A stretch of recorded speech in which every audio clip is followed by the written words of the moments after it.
લેવા આવો તો જેવા ને તેવા ટાઈમે લેવા ન આવતા હો. હું બીમાર થઈ ગયો હોઉં, માંદગીમાં સપડાઈ ગયો હોઉં, હોસ્પિટલની ગંધારી પથારીમાં હું પડ્યો હોઉં, ઘણા દિવસોથી સ્નાન ન કર્યું હોય, મારું મળમૂત્ર મારા કપડાઓની અંદર જતું રહેતું હોય અને અપવિત્ર થયો હોઉં, એવા સમય લેવા ન આવતા. લેવા આવો તો ત્યારે આવજો કે હું નાઈ ધોઈ સ્વચ્છ બની અને તારા મંદિરમાં તારા નામનો દીવો કરીને માળા ફેરવતો હોય ને તઈ તું મને લઈ જાજે. હું પવિત્ર હોઉં, તારામાં લાગેલો હોઉં, ત્યારે મને લેવા આવજો. આવી પ્રાર્થના ભગવાનને કરજો. આવો પત્ર ઠાકોરજીને લખજો વાલા ભક્તો.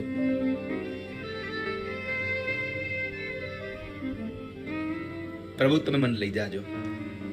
આ 6 શ્લોક કહ્યા પછી 7મા શ્લોકની પહેલા એક નોંધ લખી. ભગવાન રૂકમિણીજીએ એક નોંધ લખી કે જો તમે આ 6 શ્લોક સાંભળીને લેવા ન આવો તો મારો 7મો શ્લોક સાંભળજો. જો 6 શ્લોકને સાંભળીને તમે લેવા આવવાના હો તો 7મો શ્લોક વાંચવાની જરૂર નથી. કેમ? તો કહે છે 7મા શ્લોકમાં લખ્યું છે કે તમે કદાચ જો લેવા નહીં આવો તો હું વ્રત કરીશ, હું ઉપવાસ કરીશ, હું તમારા નામનું જપ કરીશ, તમારા નામનું તપ કરીશ, પણ હવે હું મારું મન તમારામાં લાગ્યું છે તો એને તમારામાંથી નીકળવા નહીં દઉં અને આમ કરતા કરતા મારો દેહ ત્યાગ કરી દઈશ, પણ હવે બીજાના હાથમાં મારો હાથ નહીં જવા દઉં. બીજાના હાથમાં મારો હાથ નહીં જવા દઉં. આવી ભાવના જ્યારે જાગે ને ત્યારે ઠાકોરજી લેવા આવે. એમનું લેવા ન આવે વાલા ભક્તો. એમનું સાક્ષી લગ્ન થયા. એ ઉષાહરણની કથા આમ જોવા જાવ તો એ કથા તમે બધાએ નામ આપ્યું છે ઓખાહરણ, જેને આપણે ઓખાહરણની કથા કહીએ. એ ઉષાહરણની કથા છે.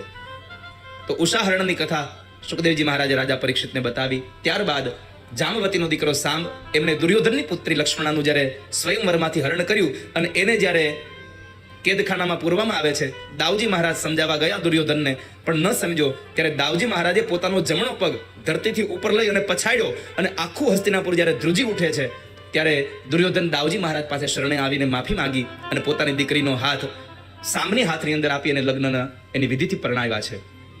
ત્યાર પછી પાંડવો રાજસુ યજ્ઞ કરવા માટે જ્યારે બેઠા, અક્રૂરજી મહારાજને ભગવાને મોકલ્યા કે જઈ આવો ને અક્રૂરજી જરાક, કે મારા ફઈના દીકરા શું કરે છે, બધા પાંડવો શું કરે છે.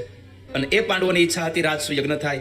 એ રાજસુ યજ્ઞમાં બધા જ રાજાઓ જીતાયા હતા, પણ એક જરાસંધ નહોતો જીતાયો. તો જરાસંધને જીતવા માટે થઈ પરમાત્મા આવે છે. તો ભગવાન કૃષ્ણ, અર્જુન અને ભીમસેન આ ત્રણેય બ્રાહ્મણના વેશની અંદર જરાસંધ પાસે ભિક્ષા માટે ગયા, માગવા માટે ગયા. અને એ માગવાની અંદર એને માગ્યું કે અમને દ્વંદ્વ યુદ્ધ આપો. જરાસંધ ઓળખી જાય છે કે યુદ્ધને માગનારા બ્રાહ્મણો ન હોઈ શકે. યુદ્ધ કોઈથી બ્રાહ્મણ ન માગે, ક્ષત્રિયો માગે.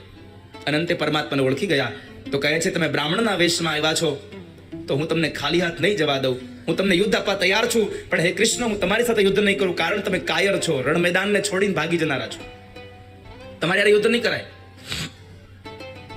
અર્જુનને કહ્યું અર્જુન તારી સાથે યુદ્ધ નહીં કરું, તું મારાથી ઉંમરમાં બહુ નાનો છે. યુદ્ધ કરવું હોય તો ભીમને કહ્યું મારી યાર યુદ્ધ કરે. એટલે ભીમસેને સીધું ભગવાનની સામું જોઈને કીધું પ્રભુ કારણ વગરનો આમાં હોળી નાળિયેર મને શું કામ બનાવો છો? ભગવાન કહે છે ભીમસેન તમે યુદ્ધ કરો, પણ નજર મારી સામે રાખજો. જરાનો અર્થ થાય છે વૃદ્ધાવસ્થા. પરમાત્માએ ભીમસેનને કહ્યું કે જરા સાથે યુદ્ધ કરો ત્યારે નજર મારી હારે રાખજો. આનો અર્થ મહાપુરુષો એમ આપે છે કે જ્યારે આપણે વૃદ્ધાવસ્થામાં પહોંચીએ અને વૃદ્ધાવસ્થાની યાતના થાય, એ યાતનામાંથી છૂટવું હોય તો નજર દીકરાઓમાં, દીકરીમાં, આપણા છોકરાઓમાં, આપણી વાડીઓમાંથી કાઢી અને ભગવાન તરફ નજર રાખો તો તમને વૃદ્ધાવસ્થાની યાતના નહીં હેરાન કરે. ક્યારેય તમને વૃદ્ધાવસ્થા દુઃખી નહીં કરે. અંતે ભગવાને પોતાની માયાથી જ એ જરાસંધનો ઉદ્ધાર ભીમસેનના હાથે કરાવ્યો. ભગવાને ભીમસેનને જરાસંધનું રાજ્ય ન લઈ લેવા દીધું. પરમાત્માએ એના જ દીકરા સહદેવને રાજગાદી પર બેસાડ્યો. પણ પેલો મુગટ જે જરાસંધનો હતો એ લઈને ઘરે આવ્યા હતા. જરાસંધ જીતાયો. ત્યાર પછી રાજસુ યજ્ઞ થાય છે. રાજસુ યજ્ઞની મીટિંગ ભરાણી, જ્યારે સભા ભરાણી છે, સભાની અંદર એક પ્રસ્તાવ આવ્યો કે આટલો મોટો યજ્ઞ છે, પણ યજ્ઞમાં આપણે અગ્ર પૂજા કોની કરીશું? પેલી પૂજા કોની કરાય? કોઈએ કહ્યું ઇન્દ્રની કરો, કોઈએ કહ્યું ચંદ્રની કરો. એમાં એક યુવાન ઉભો થયો અને કહે છે કે અગ્ર પૂજા કરવી હોય તો દ્વારિકાવાળા કૃષ્ણની કરો. આ કોણ હતો? જરાસંધનો દીકરો સહદેવ હતો, જેના બાપને મરાવી નાખ્યો એ જ સહદેવ એમ કહે છે કે પૂજા કરવી હોય તો કૃષ્ણની કરો, કારણ સહદેવને ખબર હતી કે મારા બાપની અંદર અધર્મ ભર્યો હતો અને અધર્મને હણવા માટે જ ભગવાન કૃષ્ણે મારા બાપને મરાવ્યો છે. યદા યદા હિ ધર્મસ્ય ગ્લાનિર્ભવતિ ભારત. જ્યારે જ્યારે પણ ધર્મને હાનિ થાય છે ત્યારે ત્યારે પરમાત્મા આવે છે. રામચરિતમાનસ પણ કહે છે કે જબ જબ હોય ધર્મ કી હાનિ બાઢ હિ બઢત અસુર અભિમાની તબ તબ પ્રભુ ધરી વિવિધ શરીરા હરહુ કૃપા નિધિ સજ્જન પીરા. ત્યારે ત્યારે પરમાત્મા આવે છે. તો પરમાત્માએ કૃષ્ણની જ્યારે અગ્રપૂજાનો વાત આવી, સૌ લોકોએ તાળીઓના નાદ સાથે આ પ્રસ્તાવને વધાવ્યો. પણ કહેવાય છે ને કે આ દુનિયામાં બધાય કાંઈ આપણા હારું જોનારા ન હોય, કઈ બધાને તમારી પૂજા થાય ગમતું ન હોય. એટલે એક માણસ ઉભો થયો અને એ ભગવાન માટે ન બોલવાના શબ્દ બોલે છે. ગોવાળિયાની અગ્રપૂજા ન હોય, કોઈકના ઘરના માખણ ચોરી જાય એની અગ્રપૂજા ન હોય, કોઈ સ્ત્રીઓના કપડા ચોરી લે એની અગ્રપૂજા ન હોય, અરે કોઈકની સ્ત્રીનું હરણ કરી જાય એની અગ્રપૂજા. આ હતો શિશુપાલ, પરણવા ગયો તો ને ખાલી હાથ પાછો આવ્યો હતો. આ વાત ઉપરથી આપણે એટલું નક્કી કરવું જોઈએ, ભગવાન જેવા ભગવાનનો વિરોધ થતો તો આપણો તો થાય, એમાં કઈ ઉપાધિ ન કરવી. ક્યારે ભગવાન જેવા ભગવાનને ગાળો આપવા વાળા હતા.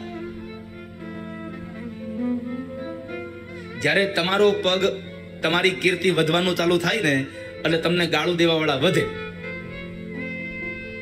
અને આમે જ્યાં સુધી આપણો વિરોધ ન થાય ને ત્યાં સુધી તમારી પ્રગતિ ન થાય. હું તો ભગવાનને પ્રાર્થના કરું કે ભગવાન દુશ્મન દો તો એવા દેજો ખાનદાની હોય દુશ્મનમાં.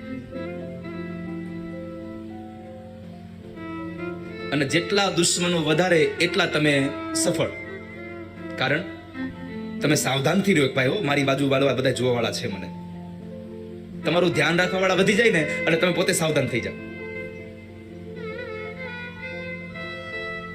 અહીંયા સ્ટેજ ઉપર કાંઈ વસ્તુ પડી અને તમારે લઈ જવી હોય તો તમને બીક ન લાગે. પણ આ જ જગ્યાએ ચારેય બાજુથી સીસીટીવી કેમેરા મૂક્યા હોય તો તમને જરા આમ થાય કે આમાં નહીં, કદાચ આમ આવી જાય તો એમ તમારા વિરોધીઓ વધે ને ત્યારે તમે સાવધાન થઈને ફરો છો. તો ભગવાનનો વિરોધ કર્યો, પરમાત્મા એને સાવધાન કર્યો હતો કે શિશુપાલ, મેં વચન આપ્યું છે કે હું 100 ગાળ તમારી માફ કરીશ, પછી નહીં કરું. પણ આજે એટલો બધો આવેશમાં આવી ગયો, એટલો બધો દ્વેષ માંડ્યો કરવા ભગવાનનો. ગોપીઓ કામથી ભગવાનને જોવે અને શિશુપાલ દ્વેષથી. કામાદ દ્વેષાદ ભયાદ કંસો. કંસ ભયથી ભગવાનને જોતો હતો અને અહીંયા શિશુપાલ દ્વેષથી ભગવાનને જોતો રહ્યો. ભગવાનને ગાળો ભાણતો ગયો.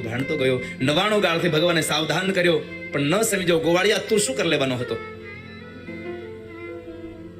100 ગાળ પૂરી થઈને 101 ગાળ જ્યાં બોલવા જાય, ભગવાને કર કમળમાંથી સુદર્શન ચક્ર વેતું કરી અને એ સુદર્શન ચક્રથી શિશુપાલનું મસ્તક કાપ્યું અને ભગવાન કૃષ્ણની અંદર શિશુપાલની દિવ્ય ચેતના પરમાત્માની અંદર સમાઈ ગઈ.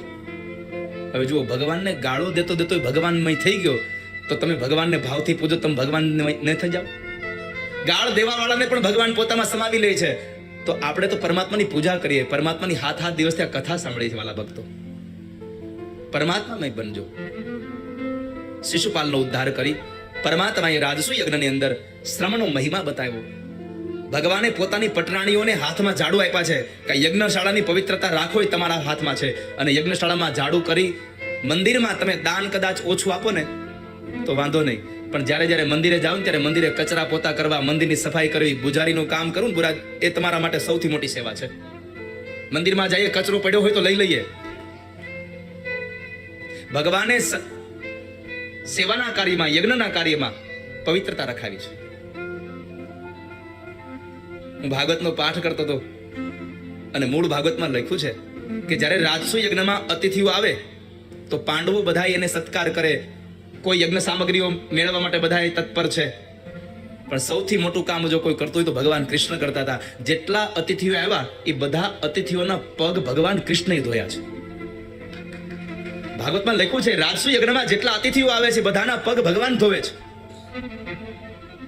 ધર્મરાજ તો ખાલી આવો પધારો આમંત્રણ આપે છે, એને આવકાર આપે છે. ભગવાન તો પગ પખાડે છે. બ્રાહ્મણો જમી લે પછી ભગવાન એની પત્રાવળીઓ ઉપડાવે છે.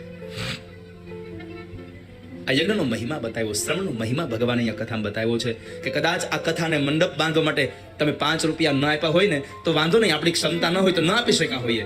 કદાચ ગૌશાળામાં 5-25 હજાર રૂપિયાનું દાન ન આપી શક્યા હોય તો કાંઈ વાંધો નહીં, પણ જ્યારે જ્યારે સમય મળે ત્યારે ગૌશાળાએ આવી અને જે જગ્યામાં ગાયો રહે છે એ જગ્યાને આપણે સાવરણાથી સાફ કરીએ ને એ પણ મોટું દાન છે આપણું.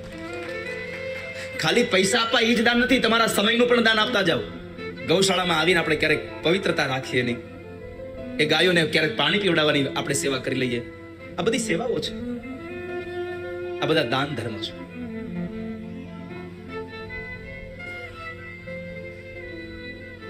તો ભગવાને રાજસુ યજ્ઞ સમાપન કરાવે છે. એ યજ્ઞ સમાપન કર્યા પછી ભગવાનને ખબર પડી કે દ્વારિકામાં શાલ્વએ શોભ નામના વિમાનથી, જે ભગવાન શંકરે આપેલું વિમાન હતું, એ શંકરના આપેલા વિમાનથી ચઢાઈ કરી છે અને સૌને ઘાયલ કરી રહ્યો છે. ત્યારે પરમાત્મા દ્વારિકામાં ગયા. દ્વારિકામાં જઈ પ્રદ્યુમ્ન મહારાજને શાબાશી આપી, એના હાથમાંથી યુદ્ધની દોર ભગવાને લીધી અને ભગવાન કૃષ્ણએ શંકર દ્વારા અપાયેલું શોભ નામનું જે વિમાન હતું શાલ્વ પાસે, એ દિવ્ય વિમાનનો નાશ કર્યો. ત્યાર પછી શાલ્વનો નાશ કર્યો. શાલ્વને માર્યો, તેના મિત્રો દંતવક્ર અને વિદુરથ આવ્યા. ભગવાને દંતવક્ર અને વિદુરથને પણ માર્યો. જ્યારે દંતવક્ર અને શિશુપાલ બે મરાયા ત્યારે જય અને વિજયનો ત્રીજો જન્મ અહીંયા સમાપન થયો અને ફરી પાછા ભગવાનના ધામમાં પોતે ફરી પાછા પોતાની ક્રિયા માટે ગયા છે. ત્યાર પછી પરીક્ષિત રાજાએ પ્રશ્ન કર્યો, બાપજી, મેં સાંભળ્યું છે કે ભગવાન કૃષ્ણને કોઈ મિત્ર હતા. હા રાજા, જ્યારે ભગવાન સાંદીપની ઋષિના આશ્રમમાં ભણતા ત્યારે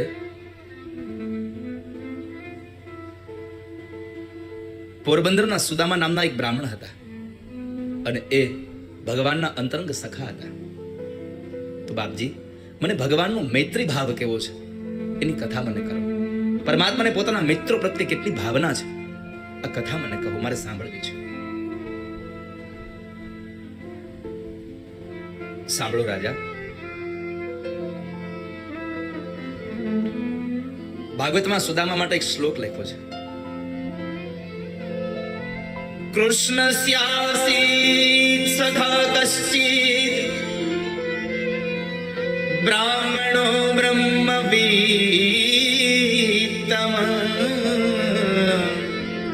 વિજગ્ધ ઇન્દ્રિયાર્થેષુ પ્રશાંતાત્મા જિતેન્દ્રિયા. સુદામદેવ માટે શબ્દ લખો પ્રશાંતાત્મા. પ્રશાંત કહ્યા છે સુદામાને, શાંત નહીં. કારણ શાંત માણસ ક્યારેક જીવનમાં અશાંત થઈ શકે, પણ પ્રશાંત કોઈ દી અશાંત ન થાય. ક્યારેય ગમે તેવી સ્થિતિ આવે એમાં ક્યારેય એનું મન ન ડગે. ક્યારેય જેવી સ્થિતિ આવે એનો સ્વીકાર કરે અને એમાં સુખ મેળવે, એ પ્રશાંત છે. આપણને સુખ આપણી ગમતી પરિસ્થિતિમાં મળે છે. જ્યારે ભગવાનના અમુક ભક્તોને જે સ્થિતિ આવે એમાં સુખ મળે છે. નરસિંહ મહેતાના પત્ની ગુજરી ગયા અને કોઈ આવીને કહ્યું, અરે મહેતાજી ભારે કરી, આ તો એક રોટલા ઘડવા વાળા હતા, એ વયા ગયા. હવે ત્યારે ભારત વર્ષનો એકમાત્ર ભક્ત નરસિંહ મહેતા બોલી ગયા છે એટલું કે ભલું થયું ભાંગી જંજાળ, હવે તો સુખેથી બચશું શ્રી ગોપાળ. જે સ્થિતિ આપી મારા ઠાકોરજી બરાબર આપી છે.